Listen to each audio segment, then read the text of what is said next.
डोली चढ़ते ही हीर ने बैन किए हो,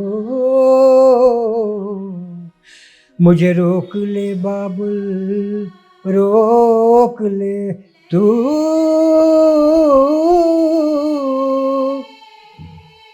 मेरा कहा सुना सब माफ करना, हाँ डोली बैरी कहा ले चले। जिस एक्टर का नाम लूँगा वो तो सभी उसने सभी पे छाप छोड़ी है। हाँ, वो है इरफान। इरफान मेरे दोस्त हैं डॉक्टर साजिद निसार। वो हमारे बहुत क्लोज घर के क्लोज रिलेशंस है डॉक्टर साजिद निसार की फैमिली के साथ। तो उनका क्या है, मेरा भांजा है रमन, तू मिल ले, घर का नाम रमन है मेरा, ये तू मिल ले उससे, और जयपुर में रहता हुआ आएगा। तो आया था, आंखें बड़ी बड़ी, क्या है, और साइकिल की दुकान थी उनकी, ये पंक्चर वाली नहीं, साइकिल बेचने की। अच्छा, साइकिल दुकान बेचने थी, की। हाँ। तो ये और एक लड़का और था रयाज, उसके साथ आया कि हम करेंगे। मैं ठीक है थिएटर। हाँ। तो मैं वहाँ पे पटियाला से गया था छुट्टियों में, तो हमारे एक दोस्त कर रहे थे वो महाभोज प्ले कर रहे थे। तो फिर ये कि इसके फादर की डेथ हो गई इरफान की, तो कहा मैं एक्टिंग करूँगा लेकिन मैं कुछ रोल नहीं करूँगा। लेकिन मैंने कहा मत कर फिर ड्रामा, तो नहीं मैं वो करूँगा, मेरे को डायलॉग मत दो। तो मैंने उसमें क्रिएट किया एक लठैत करूँगा, वो कई सारे लठैत आता है उसको लीड करता है, पैशनेट था वो बहुत।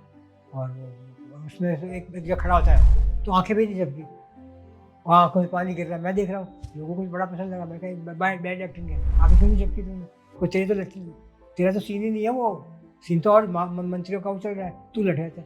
लेकिन वो रिकॉग्नाइज हुआ और पैशनेट इतना पैशनेट था कि कल मैं NSD में एडमिशन लूँगा। तो मैंने वहाँ पे उनको एक थे कल्ला जी, कथक के डांसर, वो टीचर थे, तो उनके पास भेजा। मैं कहा कि कल्ला जी ये लड़का आएगा, इसको आप इरफान को भेजा हाँ आपने? भेजा के सिखा देना।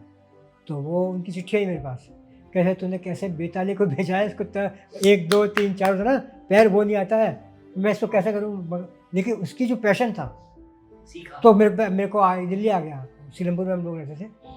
तो कहे यार रमन भाई ये हो रहा है मेरे साथ।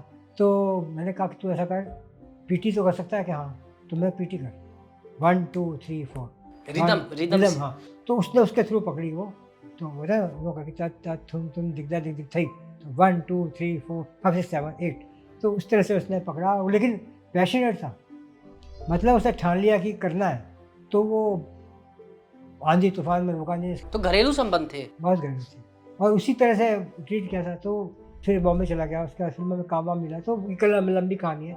तो कई सालों बाद मतलब उसका ये था कि भूला नहीं, मतलब कि सेलिब्रिटी बन गए।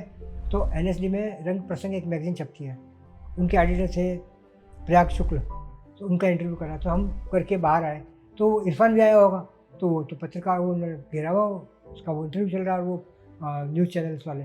तो हमें तो मुझे पता भी नहीं था कि, और हम भीड़ थे, हम निकले तो पीछे से आते रमन देखा, तो वो मेरी तरफ कर लिया उन्होंने, पता नहीं क्या इनके सर। तो इस तरह का वो और जो मेरे साथ टीचर्स आए हैं वो कहते सर को तो इरफान भी नाम से जानता है। और फिर यहाँ पे जो उसको अवार्ड मिला था, मुझसे दोस्ती करोगे, एक फिल्म थी, तो NFDC की थी, बच्चों की थी, वो उसको कोई अवार्ड मिल गया था। तो अवार्ड सेरेमनी में सारे उनको पूरी टीम को मिलाते हैं, तब आया हुआ था, तब कहता मैं थक गया, रमन घर पे आ जाऊँ, मैं आ जा।